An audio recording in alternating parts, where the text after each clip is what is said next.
Hi, this is Andrew Phillips, the founder and editor-in-chief of EM Coach, coming to you with another installment of our monthly question for EPM.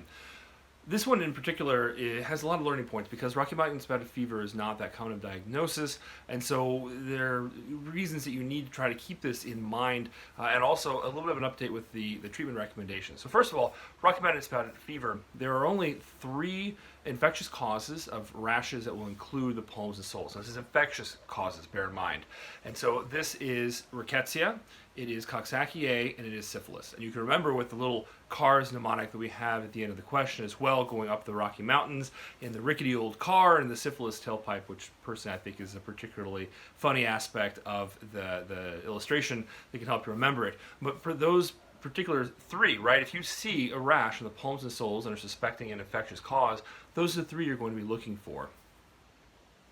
Now, the other thing that I wanted to point out was the change in recommendations, and this is actually several years out now, but the CDC does recommend doxycycline for all ages for a rickettsia infection. And the reason is that Rocky Mountain spotted fever actually has a pretty high morbidity and mortality to it. It's not that common of an infection, but it really does need to be treated with the best possible medication. There was a good study a few years ago looking at doxycycline specifically in regard to the tooth discoloration that previously had been associated with tetracycline back in the 60s or 70s, I believe it was.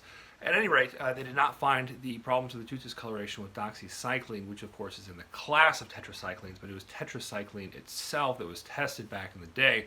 And so doxycycline is considered safe in regard to rickettsial infections, Rocky Mountain spotted fever specifically, because of the high morbidity and mortality. The benefit far outweighs the risk. And that is not to say broadly that you can apply that study, and that is not to say that the CDC recommends doxy overall any time for children, but in this particular case, the CDC does recommend for Rocky Mountain spotted fever specifically, that particular rickettsia, that you should treat with doxycycline in any age, including children. This is Andrew Phillips, the founder and editor-in-chief for EM Coach, hoping you have a good day.